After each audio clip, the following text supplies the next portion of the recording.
Hello बच्चों, कैसे हो? आपका स्वागत है त्रिपान स्टडी सेंटर में। आज जो हम करने जा रहे हैं क्लास 10th एनआईएस बोर्ड का जो है सोशल साइंस यानी सामाजिक विज्ञान का जो है चैप्टर नंबर 21, जो कि काफ़ी महत्वपूर्ण है। इसमें आज हम करेंगे political party and pressure group यानी राजनीतिक दल तथा दबाव समूह। ये टॉपिक देखा जाए तो कई मायनों में हर एक क्लास के बच्चों के लिए इम्पोर्टेंट है, चाहे वो सीबीएसई के बच्चे हों, चाहे एनआईएस के बच्चे हों, चाहे यूपी बिहार बोर्ड के बच्चे हों, सभी बच्चों के लिए ये काफ़ी महत्वपूर्ण रहने वाला है। इवन कि जो बच्चे कंपटीशन की तैयारी कर रहे हैं उनके लिए भी political parties and pressure group काफ़ी महत्वपूर्ण रहने वाला है। ठीक है, और इसमें जो है हर एक बात पे जो है हम प्रकाश डालेंगे और जानने की कोशिश करेंगे। लेकिन ये सब तब होगा जब हम चैप्टर स्टार्ट करेंगे। लेकिन चैप्टर स्टार्ट करने से पहले एक बात जो मैं हमेशा कहता हूँ, जिसको आपको सोचना भी चाहिए, विचार भी करना चाहिए, इवन अमल भी करना चाहिए, वो ये है कि जब भी वीडियो देखिए पूरा देखिए, क्योंकि अधूरा जानकारी सदैव खतरनाक होता है। साथ में एक इम्पोर्टेंट बात ये भी रहता है, अगर आप पहली बार वीडियो देख रहे हो तो लाइक शेयर सब्सक्राइब करना मत भूलना, क्योंकि दोस्तों लाइक कीजिएगा तो बनाने वाले का मनोबल बढ़ता है, सब्सक्राइब कीजिएगा तो इससे ये होता है कि जब भी मैं कोई वीडियो डालूंगा उसका नोटिफिकेशन आपको समय रहते मिल जाएगा। और देखिए शेयर का मतलब ये होता है कि आपके थ्रू ना जाने किन बच्चों को हेल्प मिल जाए, ये आप भी नहीं जानोगे, इसलिए जो है आप शेयर जरूर करो। ठीक है, व्हाट्सएप स्टेटस पे भी लगाओ। दोस्तों एनएसएस सेंटर जो है कई मानने में बहुत से बच्चों के लिए हेल्पफुल है, चाहे वो 8th क्लास हो, 9th 10th 11th 12th हो, चाहे वो एनआईएस बोर्ड के बच्चे हों, ठीक है, चाहे बीए एमए के बच्चे हो, सभी क्लासों के लिए कुछ ना कुछ जो है त्रिपान सेंटर में उपलब्ध है। तो इसलिए आपके लिए ज़रूरी है कि आप सब्सक्राइब करके इसको चैनल को जो है सेव कर लो, नहीं तो बाद में अगर रिसर्च करोगे तो शायद आपको ये चैनल प्राप्त ना हो। तो इसलिए सोचना नहीं, विचार नहीं करना है, सब्सक्राइब करके जो है अपने पास सेव करना है। दोस्तों ये तो बात था आपके लिए, लेकिन आप देखते हैं हमारा आज टॉपिक क्या है। The next topic is the most important here, political parties in India. And there is evolution and growth. This is the most important here, political parties in India and their evolution and growth. First of all here, the establishment of Indian National Congress in 1885 in India is generally considered as the beginning of the formation of parties. This is the first year Indian National Congress in 1885 to begin with the Indian National Congress and with the lead to the national movement was an umbrella organization representing the interest of all sections of society. The promotive phase of Indian National Congress was dominated by their moderate like Dada Bhai Nauroji. There is a moderate like Dada Bhai Nauroji, Surendranath Banerjee, and Gopal Krishna Gokhale, and other as well as the extremist like Lal Bal Pal. The Lal Bal Pal is the most important refer here to Lala Rajpat Rai, Bal Gangadhar Tilak, and Bipin Chandra Pal. There is the most important political parties of Lal Bal Pal here. After the First World War, the Indian National Congress traced their path of Indian as independent under the leadership of Mahatma Gandhi. And there also emerged some other political parties during this period like Muslim Leagues and Communist Party of India, the Hindu Mahasabha. There is the most important party emerged in this time. And after independence in the 1947, the Indian National Congress transformed itself into the political party in the sense of contesting election and forming government.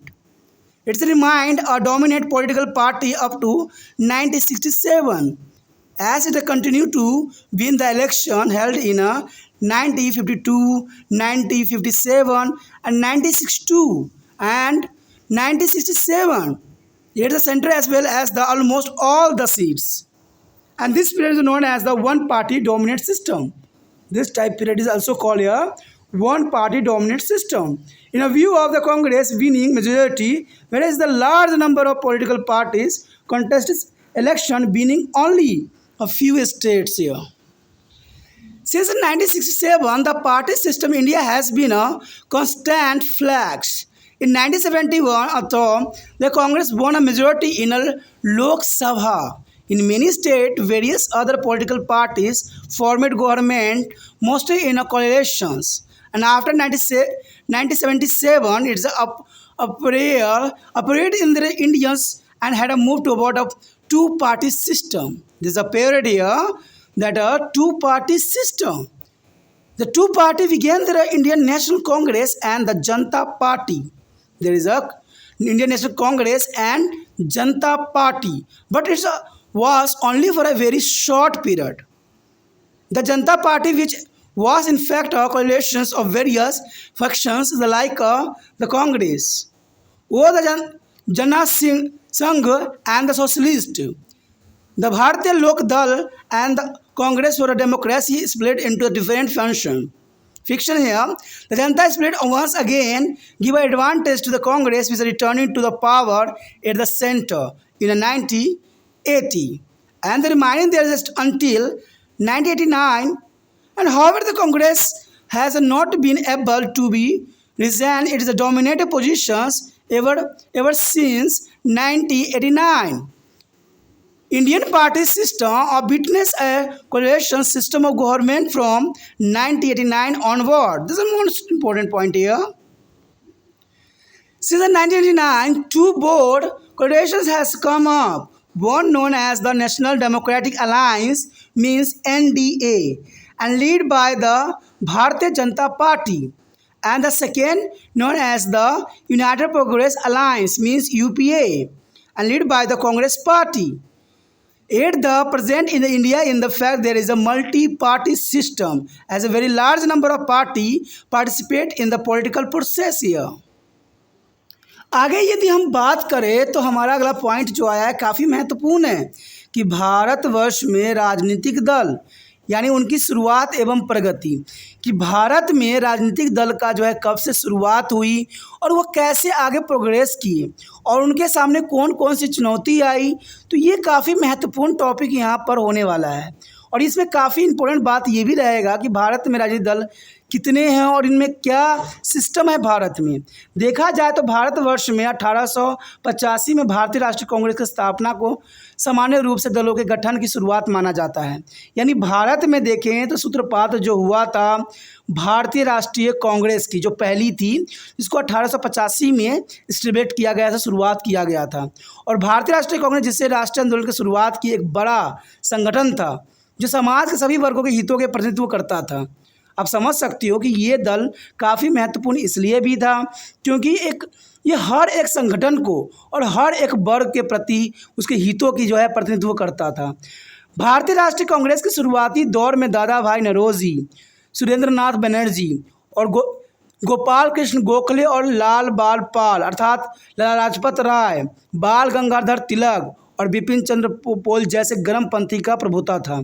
ये सारे के सारे जो थे भारतीय राष्ट्रीय कांग्रेस के प्रमुख थे और इन्हीं के कारण जो है ये काफ़ी स्टेबलेट भी हुआ। प्रथम विश्व युद्ध के बाद भारतीय राष्ट्रीय कांग्रेस ने महात्मा गांधी के नेतृत्व में भारत स्वतंत्रता के मार्ग पर प्रस्थ किया। यानी बाद में जब प्रथम विश्व युद्ध हो गया उसके बाद जो है महात्मा गांधी इस आंदोलन से जुड़ गए, इस जो है कहते भारतीय राष्ट्रीय कांग्रेस से जुड़े और एक नए मार्गदर्शन किए और नया जो है रास्ता इन्होंने प्रस्थ किया। इसी समय में कुछ अन्य राजनीतिक दल भी उभर कर आए, जैसे मुस्लिम लीग हो गया, भारतीय कम्युनिस्ट पार्टी हो गया, हिंदू महासभा हो गया आदि। ये सारे पार्टी उसी के समय के दौरान जो है स्टेबलेट हुए और कहते हैं आए हमारे देश में। तो ये काफ़ी महत्वपूर्ण बात था। 1947 में आज़ादी के बाद भारतीय राष्ट्रीय कांग्रेस ने स्वयं को एक राजनीतिक दल के रूप में बदल लिया। देखा जाए तो 1947 में आज़ादी के बाद भारतीय राष्ट्रीय कांग्रेस स्वयं को एक राजनीतिक दल के रूप में बदल लिया ताकि वह चुनाव लड़ सके और सरकार का गठन कर सके। और यह 1967 तक ये एक प्रमुख राजनीतिक दल के रूप में रही, क्योंकि इससे लगातार 1952 हो, 57 हो, 62 हो, 68 हो, ठीक है, काफ़ी महत्वपूर्ण समय काल था जहाँ पर इसकी प्रभुता बनी रही। यानी देखा जाए तो 20 साल तक जो है इसकी प्रभुता बखूबी बनी रही और ये काफ़ी महत्वपूर्ण बात है यहाँ पर कि इसकी प्रभुता काफ़ी समय तक बनी रही। और कहते हैं इसमें केंद्र में तो लगभग सभी राज्यों में होने वाले चुनावों में इसने जो जीत भी हासिल किया। यानी भारतीय राष्ट्रीय कांग्रेस की बहुत ही जो है दबदबा था और कहते हैं 20 साल तक इसकी जीत थी और इस समय को एक दलीय प्रभुता प्रणाली के नाम से भी जाना गया, क्योंकि एक ही पार्टी की जो है बार बार जीत हो रही थी ऊपर से पूरी मेजोरिटी के साथ। इसलिए इस समय के दौरान को हम एक दलीय प्रभुता प्रणाली कह सकते हैं। और कहा जाए तो जिसमें कांग्रेस पार्टी बहुमत से विजय होती रही है और चुनाव लड़ने वाले अन्य राजनीतिक दलों को केवल कुछ ही सीटें से संतोष करना पड़ता, यानी कोई और पार्टी होती तो उसको इक्का दुक्का ही सीट प्राप्त होता, सारे के सारे सीट जो होता भारतीय राष्ट्रीय कांग्रेस ले जाती। तो ये काफ़ी महत्वपूर्ण दौर थी जहाँ पर कांग्रेस जो थी भारत में अपनी जो है पैठ बना लिया था, अपना घर बना लिया था और लोगों को भी ये बात पता था कि इन्होंने स्वतंत्रता संग्राम में जो है बहुत काफ़ी महत्वपूर्ण योगदान दिया है, इसलिए जो है इनको ही जो है विजय दिलाना सुनिश्चित रहना चाहिए। तो ये कंटिन्यू चलती रही, तभी तो इसको एक दलीय प्रभुता प्रणाली के नाम से इस समय के दौरान को जाना जाता है।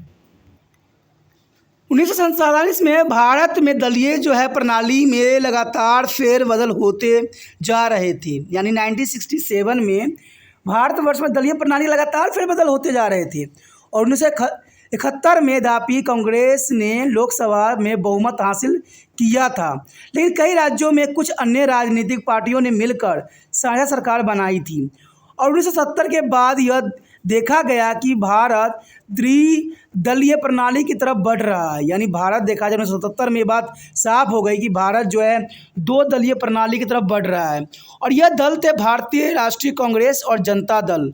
देखिए जनता दल की भी शुरुआत पात्र जो हुआ 1977 के आसपास ही हुआ, लेकिन यह बहुत ही थोड़ी समय ही चला। जनता पार्टी जो वास्तव में कई छोटे छोटे घटक दलों जैसे कांग्रेस, जनसंघ, समाजवादी, भारतीय लोक दल और लोकतांत्रिक कांग्रेस का सम्मेलन था, यानी ये मिला जुला जो है बनाई गई थी जनता दल, जिसमें बहुत से जो है पार्टी सम्मिलित थी। इसी कारण जो है कई घटकों में विभाजित हो गया और बाद में जो है ये टूट गई, क्योंकि कहते हैं बहुत चीज़ों से जुड़ी हुई चीज़ काफ़ी दिनों तक नहीं टिकती है। जनता पार्टी के इस विभाजन से फिर कांग्रेस को फ़ायदा हुआ और वो दोबारा 1980 में केंद्र में सत्ता में वापस आ गई और देखा जाए तो 1989 तक रही, लेकिन 1989 के बाद से कांग्रेस कभी भी अपना प्रभुत्व वापस प्राप्त न कर सकी और 1989 के बाद भारतीय दलीय प्रणाली का सम्मान गठबंधन सरकार प्रणाली से होता जा रहा है। 1999 से दो बड़े गठबंधन सामने आए हैं, एक को जो है राष्ट्रीय जनतांत्रिक गठबंधन यानी NDA कहा जाता गया है और जिसका नेतृत्व भारतीय जनता पार्टी ने किया, तो दूसरे को संयुक्त प्रगति गठबंधन यानी UPA कहा गया, जिसका नेतृत्व कांग्रेस पार्टी ने संभाला। वर्तमान में भारतवर्ष में बहुदलीय प्रणाली है, क्योंकि यहाँ बहुत बड़ी संख्या में राजनीतिक दल है और राजनीतिक प्रक्रिया में भागीदारी भी करते हैं। तो देखा जाए भारत में नेशनल पार्टी बहुत से हैं और कहते हैं ये पार्टी कोई ना कोई क्षेत्र में अपना दबदबा बनाए रखते हैं, जो काफ़ी महत्वपूर्ण बात है। तो देखते हैं आगे हमारा टॉपिक क्या है। So our next topic is the most important here, party system in India. There is a nature, types and policies. This is also important. Party system in India and nature, types and policies. You have read above that the earlier years of independence, the Indian National Congress dominated the party system. But the same has not continued and there has been a period of a non-Congress government both at the center and in their states. In general, the party system in India has not been a fixed one like a single party system or dominant one party system or two party system or the multi-party system also here. The features found in any of the above party system may be found in India is a party system. For many years now, the party system has not been a single party dominated system. It is used to be there is case till 1967. It is not now a one party dominated system. The Indian party system is not a biparty system that is active for a short period between 1977 and 1980. It is a more or less a multi-party system. Become the national political party depend largely on the support of regional political party to stay in a power at the center as well as in some states. And various political parties join to hands to form a coalition government as a single party are finding difficult to get a majority by themselves. This is important. Now next year, dominant feature of Indian's party system. In a view of above the party system in India display their following major characteristics here. First of all, here India has a multi-party system with a large number of political parties competing their content power at the center as well as in the states. The complementary party system in India has witnessed the emergence of a bi-nodal party system and is acting at the both national and state regions levels. The bi-nodal tendency operating at the two poles are led by the Congress and BJP, and both at the center and in the states here. Political parties are not hegemonic but is a competitive. Through many a time we see a particular party aligning with one national political party and then shifting to another on the eve of general election. The regional political parties has come to play a vital role in the formations of government at the center.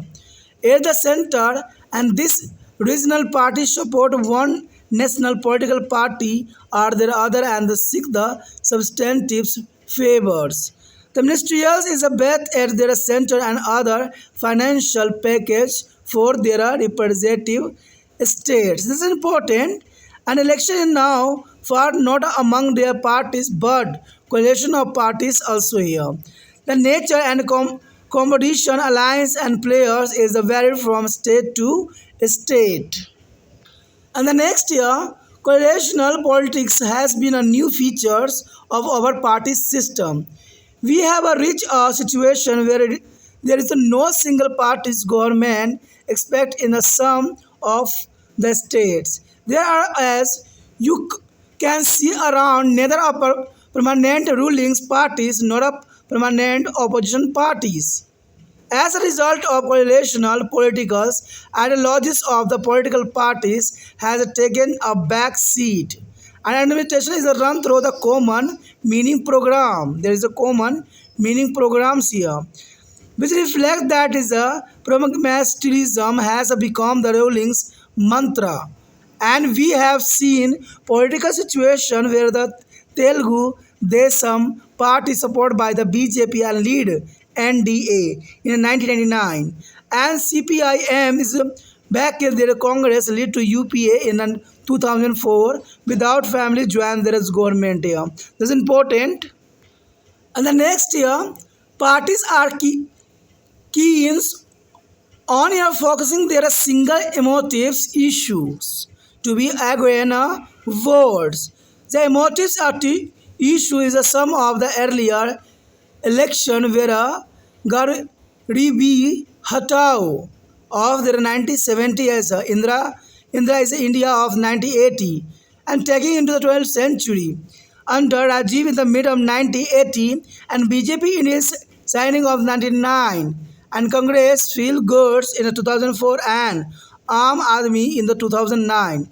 This is the most important formation here, and parties now look for the short-term electoral gains rather than to build a lasting social coalitions. This is important.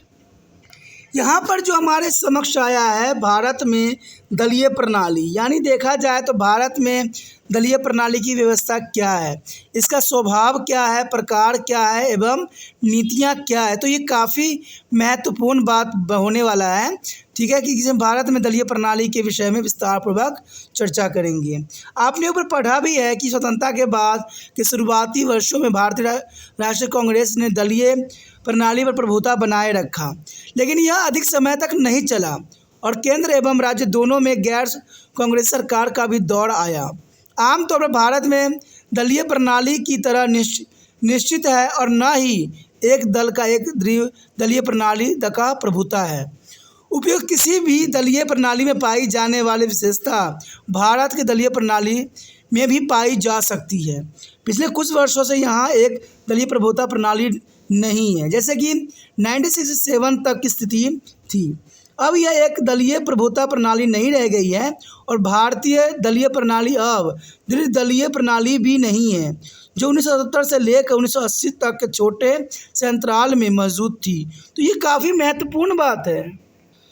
अब यह देखा जाए तो बहुत दलीय प्रणाली बन चुकी है, क्योंकि राष्ट्रीय राजनीतिक दल बड़े पैमानों पर क्षेत्रीय राजनीतिक दलों के समर्थन पर निर्भर होते हैं ताकि वह केंद्र कुछ राज्यों में टिके रह सकें। विभिन्न राजनीतिक दल आपस में मिलकर गठबंधन सरकार का गठन करते हैं। कारण यह है कि अलग अलग दलों का स्वयं अकेले बहुमत प्राप्त करना काफ़ी दुष्कर्म कार्य है। और ये इम्पोर्टेंट बात भी है कि आज के समय देखा जाए तो कोई भी अपना पुण्य बहुमत से सरकार बनाने में समर्थ नहीं है। आगे यदि हम बात करें भारतीय दलीय प्रणाली की प्रमुख विशेषताएं की तो काफ़ी महत्वपूर्ण है। भारतवर्ष में बहुदलीय प्रणाली है जिसमें सभी राजनीतिक दल केंद्र एवं राज्य में सत्ता प्राप्त करने के लिए प्रतिस्पर्धा से लगे रहते हैं। भारत में वर्तमान दलीय प्रणाली राष्ट्रीय एवं राज्य क्षेत्रीय स्तर पर बाई नोडल्स यानी द्विध्रुवीय दलीय प्रणाली के रूप में उभरी है और दो ध्रुव पर कार्य द्विध्रुवीय प्रवृत्तियों का नेतृत्व केंद्र एवं राज्य दोनों जगह कांग्रेस एवं बीजेपी द्वारा ही हो रहा है। अगर देखा जाए तो आज के समय में दो दलों का काफ़ी बोलबाला है, यानी एक कांग्रेस है, एक बीजेपी है। उसके आगे देखा जाए तो राजनीतिक दल अपना अपना हितत्व न दिखाकर आपस में प्रतिक्रिया करते रहते हैं। जबकि कई बार हम देखते हैं कि एक विशेष दल किसी एक राष्ट्रीय राजनीतिक दल के साथ जुड़ता है और अगले चुनाव से पहले ये एक दूसरे के दलों के साथ जुड़ जाता है। तो भारत में ये तो कंटिन्यू अब चलती ही जा रही, एक प्रथा सी शुरुआत हो गई है। आज हम जिसको न चाह के भी जिताना न चाहेंगे वो ऑटोमेटिक जीत जाता है। रीजन्स ये है, गठबंधन की सरकार बना लेते हैं। तो देखा जाए तो यहाँ जनता का कोई दायित्व ये नहीं रह गया, क्योंकि जनता जिसको नकार रही होती है वो आपस में गठबंधन बना के वो अपना सरकार बना लेती है। तो सोचिए, विचार कीजिए, ऐसा अगर हुआ तो जो दल को आप अगर चुनना ना चाहो वो जर्नल सी बात है, गठबंधन करके वो अपना सरकार बना ही लेती है। तो ये बहुत बड़ी विडंबना आज के समय में आ गया है गठबंधन का। लेकिन ये बात बहुत ही गलत है, सही नहीं है। इसे हम डेमोक्रेसी कंट्री कैसे कह सकते हैं? फिर ये तो बात वही हो गई कि कोई भी अगर पार्टी है, अगर उसने कई कहते हैं कई लोगों को खरीद लिया, अपने अंडर कर लिया, तो जर्नल सी बात है वो अपनी सरकार बना लेगा। तो फिर जनता की यहाँ पर क्या पार्टिसिपेशन रह गई, ये बात मुझे समझ में नहीं आता। ये बहुत ही कहते हैं गठबंधन की जो शुरुआत हुई वो बहुत ही गलत थी, क्योंकि गठबंधन से हमारा आम नागरिकों की जो मत होती है उस मत का खंडन होती है। क्योंकि अब जनरली सी बात देखिए, किसी क्षेत्र में कोई पार्टी कुछ कर नहीं रही है, उसको हमने हरा दिया है, लेकिन फिर भी वो सरकार में बनी हुई है।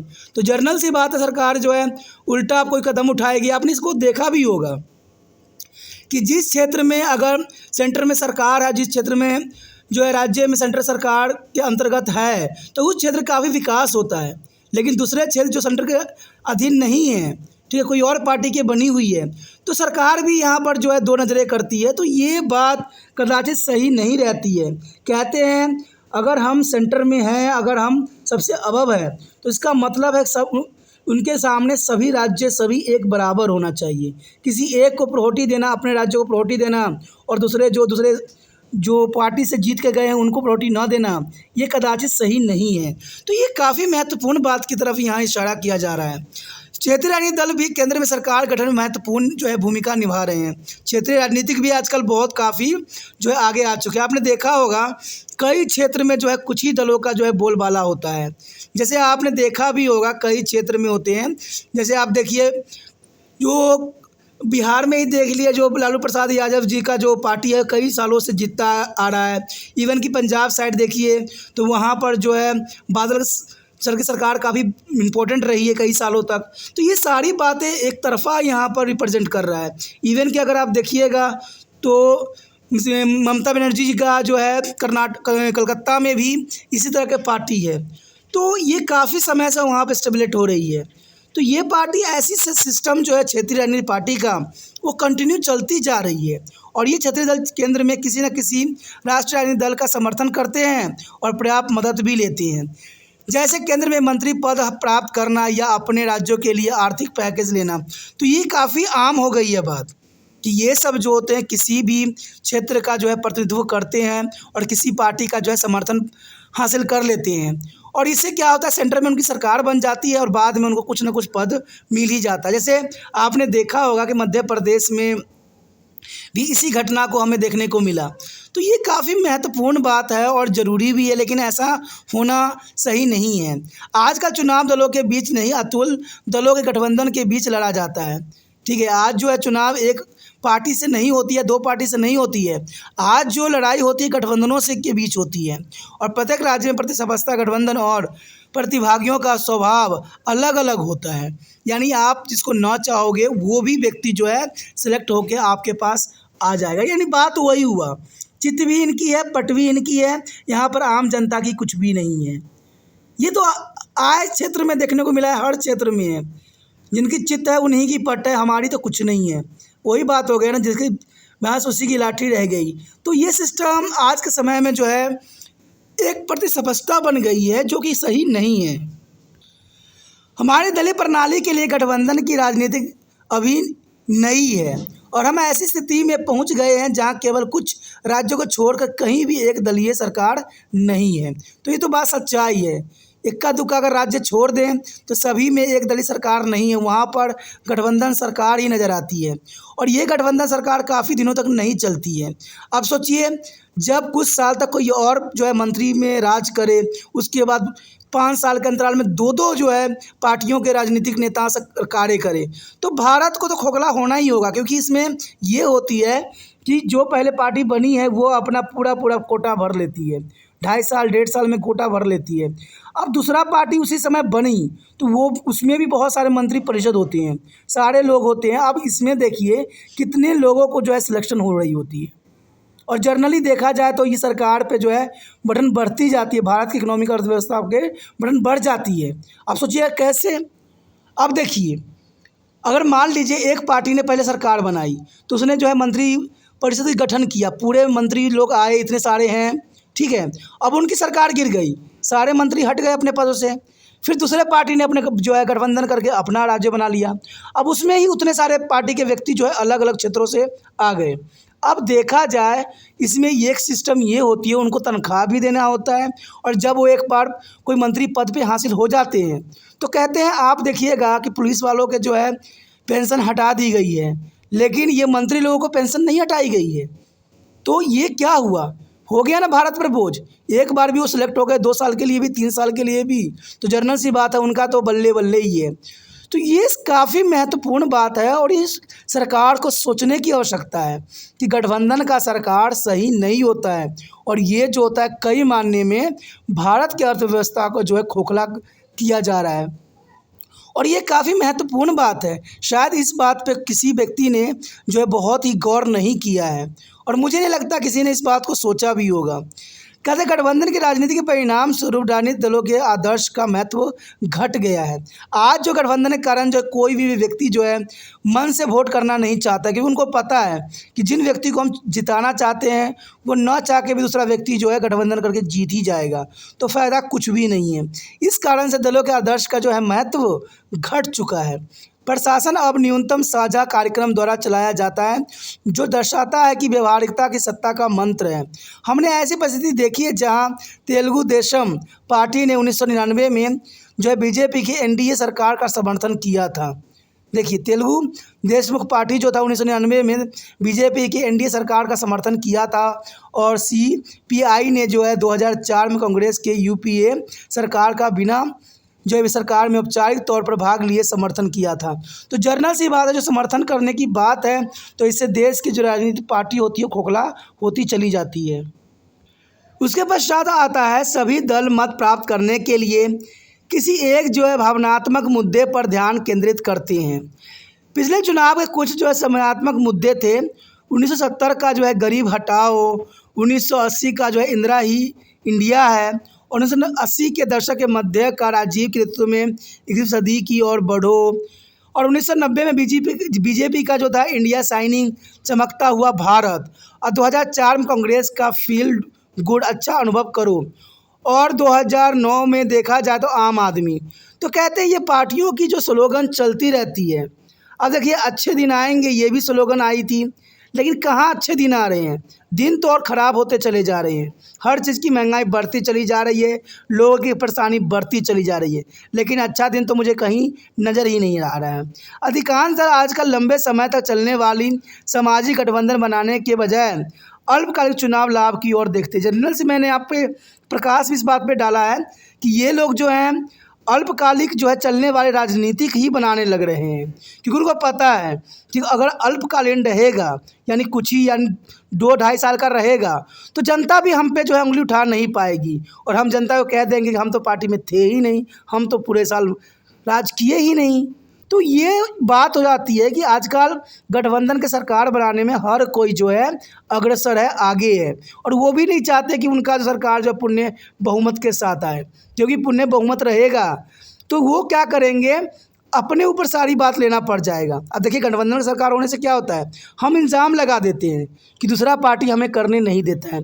अब दिल्ली में ही देखिए बार बार एक समस्या उठती रहती है कि हमें एलजी कुछ करने नहीं दे रहे हैं, एलजी हमें कुछ होने नहीं दे रहा है। तो ये समस्या उत्पन्न हो जाता है और ये इससे जो होता है आम जनता का नुकसान होता है, और पार्टी तो होती है बल्ले बल्ले कर रही होती है, क्योंकि कोई भी काम करे चाहे ना करे मुसीबत लोगों पे आए, बाद में जो है या तो वो एलजी पे डाल देंगे या किसी जो है पार्टी के गठबंधन के कारण उन पे डाल देंगी, अपने ऊपर कोई जो है इल्ज़ाम लेने को तैयार नहीं होता है। इसलिए अधिकांश दल जो है आजकल लंबे समय तक चलने वाली सामाजिक गठबंधन बनाने के बजाय अल्पकालिक चुनाव लाभ की ओर सदैव देखते ही रहते हैं। तो इसी के साथ हमारा टॉपिक भी ख़त्म हो जाता है, जो कि काफ़ी महत्वपूर्ण था। अगर आपको अच्छा लगा, समझ में आया, अगर आप देश कल्याण की बातें करना चाहते हो, अच्छा लगता है आपको, तो कहते हैं दोस्तों पढ़ाई लिखाई के साथ जो है थोड़ा समझदारी भी ज़रूरी है, क्योंकि पढ़ाई लिखाई का अर्थ ही होता है व्यक्ति समझदार बने, एक्टिव बने और किसी के झांसे में ना आए। तो अगर आप भी झांसे में नहीं आना, लेकिन एक बात जो आपको करना है, जो आपको सदैव मैं बताता ही रहता हूँ कि जितना हो सके इस वीडियो को शेयर कीजिए। ये झांसे वाली बात नहीं है, ये दूसरे बच्चों तक पहुँचाने वाली बात है। कहते हैं जब तक वो पहुँचेगा नहीं वीडियो, दूसरे बच्चों को भी इस बात से जो है वो अवगत नहीं हो पाएंगे। तो जितना हो सके शेयर कीजिए, और पहली बार वीडियो देख रहे थे चलो सब्सक्राइब करके अपने मोबाइल में अवश्य सेव कर लीजिए, तभी जो है आने वाला वीडियो का नोटिफिकेशन भी आपको प्राप्त होगा। और आपको पता है कि त्रिपाण स्टडी सेंटर 8th से लेके MA तक के बच्चों के लिए महत्वपूर्ण है। सोचिए नहीं, विचार न कीजिए, जो आपको मोबाइल में रेड सब्सक्राइब बटन दिख रहा है उसको दबाइए और त्रिपाण स्टडी सेंटर के साथ जुड़ जाइए।